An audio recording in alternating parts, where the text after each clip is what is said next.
I read about the maelstrom in a book, and I always wanted to see it. The maelstrom appears in the sea near the coast of Norway. In the northwest of that country there is a region called Nordland. And near the coast of Nordland there is a group of islands called Lofoten. Two of the Lofoten Islands are called Moskoe and Vurg. Between Moskoe and Vurg there is a narrow place where the sea turns and races in a great circle. This is the maelstrom, a whirlpool. In the maelstrom, the sea rises up and then falls. As the sea falls, it turns in a circle. It turns faster and faster. It is the same as water going down into a huge pipe. The maelstrom is very dangerous for boats and ships. It pulls them down into the sea. Many ships have sunk and many men have died in the dangerous water. I wanted to see the great whirlpool, so I went to Norway. When I got to Nordland, I found a guide. I paid this man to show me the maelstrom. He took me to the top of a cliff early one morning. "This is the best time to see the whirlpool," he said. We came to the edge of the cliff and looked down. The sea was more than 1,000 feet below us. I stepped back from the edge quickly. I felt ill and afraid. I wanted to sit down. The wind was blowing very strongly, and the waves of the sea crashed against the rocks below us. I thought that I was going to fall over the edge of the cliff. "We are on the side of a mountain called Helseggen the Cloudy," said my guide. He reached out his hand and pointed across the sea toward a group of islands.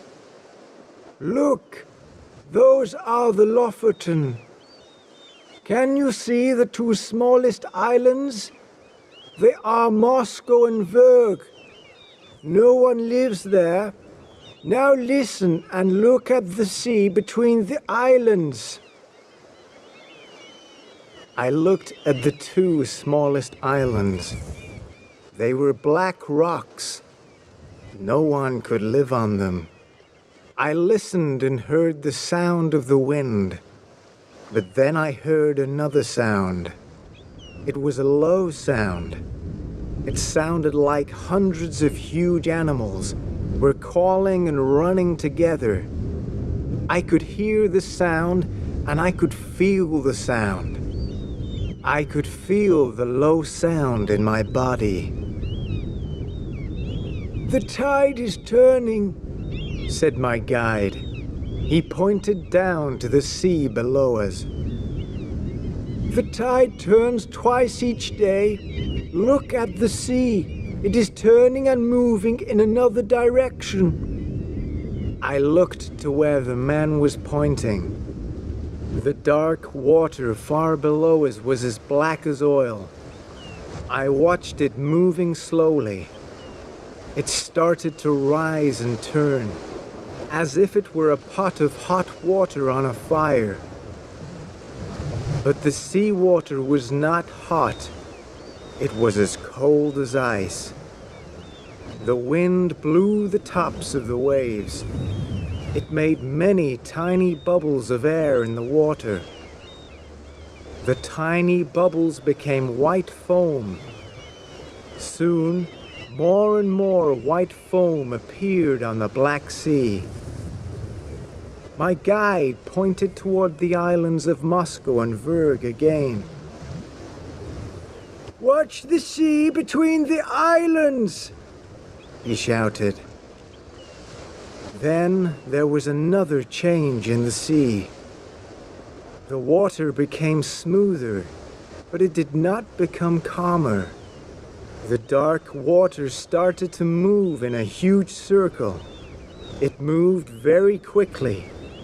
It spun around and around.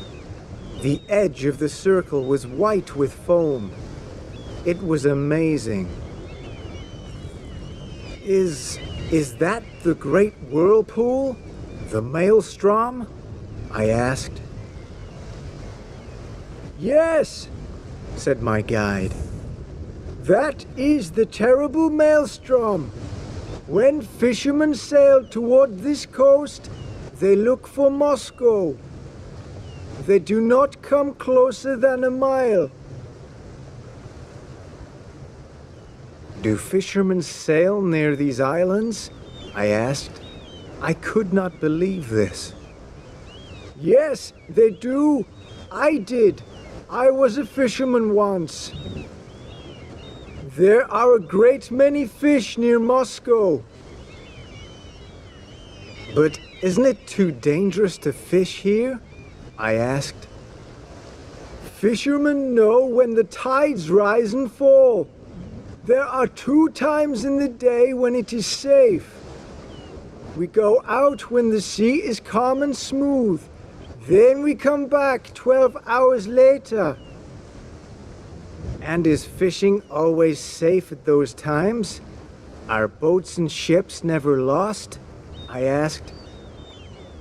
Many boats and ships are lost in the maelstrom, the man said. Fishermen make mistakes and their boats are pulled down. Sometimes larger ships are lost in the maelstrom when they come too close. The sea is calm one moment and a storm can be blowing 5 minutes later. I looked at the maelstrom in amazement. I could not believe it. The whirlpool was moving faster and faster.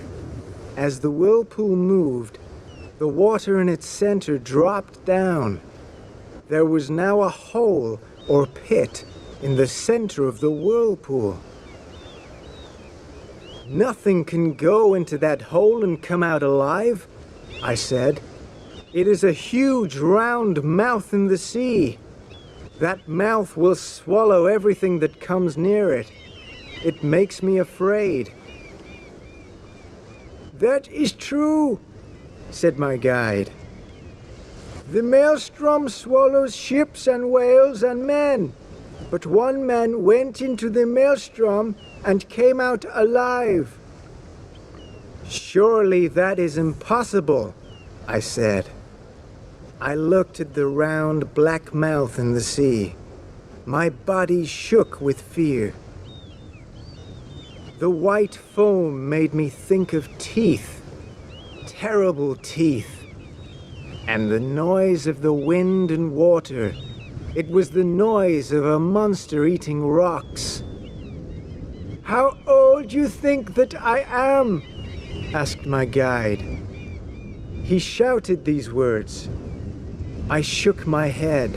It was difficult to hear his voice.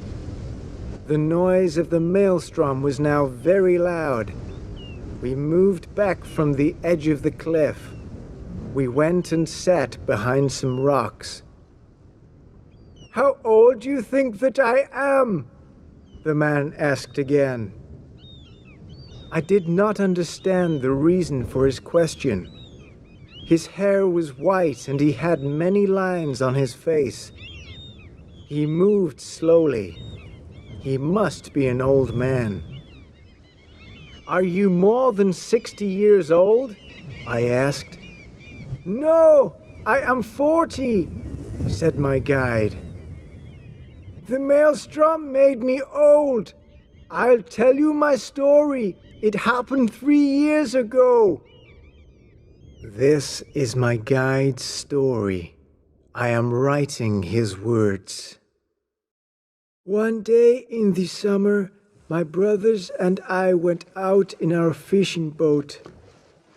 It was 7 o'clock in the morning of July 10th. The sea was calm and smooth.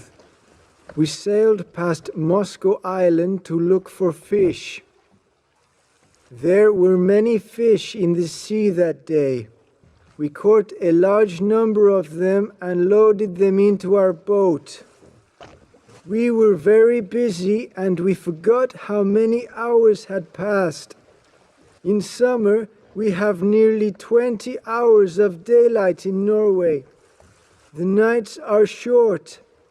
There are only 4 hours of darkness. When I looked at my watch, I saw that it was 6 o'clock in the evening.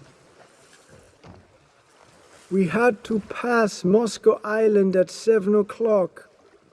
That was the time when the tide turned. It was safe at 7 o'clock that day. We were about an hour away from Moscow. We started to return home immediately. A storm came suddenly. Dark clouds covered the sky and the wind started to blow. Our boat raced before the storm. Faster and faster, we sailed toward home and safety. When I looked to the northeast, I saw Moscow Island. The sea was moving very quickly, but it was almost the safe time of the day. It was almost 7 o'clock. I was sure of this. I took my watch out of my pocket again and looked at it. Then I had a terrible shock. My watch still showed 6 o'clock. It had stopped. My brothers were in the front of the boat. I called to them. "The maelstrom!" I shouted. "My watch was wrong. We are too late." It was not the safe time of day. It was the time when the great whirlpool opened like a mouth in the sea. We were going to die. Our boat shook. It shook as if it were a dog throwing water off its body. Then the boat suddenly became still. A few seconds later, the tide picked up our boat and started turning it. It pulled us into the circle of white water around the edge of the whirlpool. Our boat moved slowly and steadily around the edge of the whirlpool. It circled many times. Each time that our boat circled, it moved a little closer to the great mouth in the sea. From the edge of the circle, the wall of the pit was as steep as a cliff. I had to look down at it. I could not turn my head away. Around and around we went. My brothers held on to the mast in the center of the boat. We could not speak. The noise of the wind and water was too loud. I could not hold onto the mast. I held onto a wooden barrel. It was our barrel of drinking water. The barrel was almost empty. Our boat moved faster and faster. Now the clouds had disappeared from the sky and we saw the moon. I thought that we had been in the whirlpool for many hours. The hours of darkness are between 2 and 7 o'clock in the morning. Could we live a little longer? The safe time of the day was 7 o'clock. Could we live for 3 or maybe 4 hours more? The answer was no. The moon showed us the black mouth in the sea. We were going to fall into that mouth. But we did not fall. The boat did not fall suddenly from the wall of water. We moved down smoothly and steadily. I had time to think about death, my death. I thought about the water going into my mouth and lungs. I was going to drown. Was the sea going to take our bodies and keep them? Or was it going to throw our bodies back onto the land? I looked down into the black pit. Our boat was on the side of the wall of water. The wall of water was turning faster and faster. I looked straight down the pipe of water, but I did not fall. We were moving so quickly in a circle that we did not fall.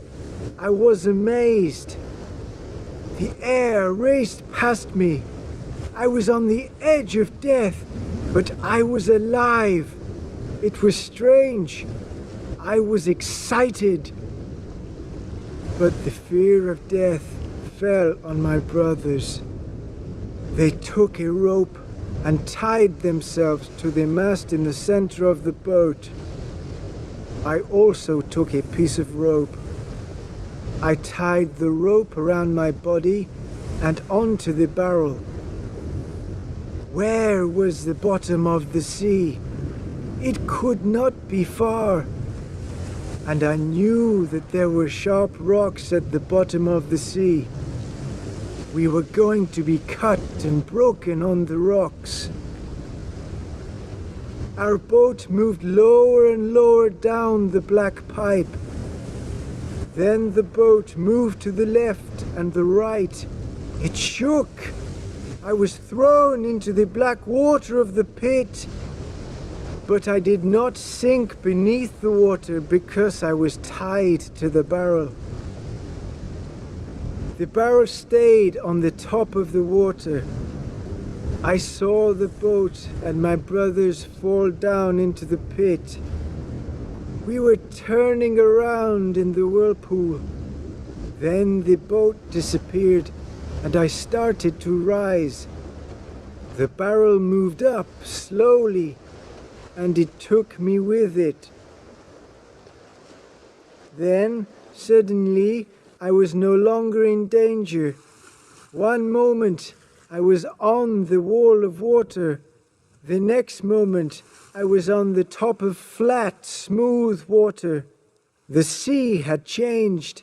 It was calm. The whirlpool had disappeared. I was no longer looking down. I was looking up. I was looking up at the sky. It was dawn and the sun was shining. Sunlight shone from behind the mountain, Helseggen the cloudy. Fishermen were sailing their boats toward me. They pulled me from the water. No one believed my story. My brothers never returned. Our boat never returned, and my friends and family did not know me. I now looked 20 years older. My black hair had become white. Fear had made lines on my face.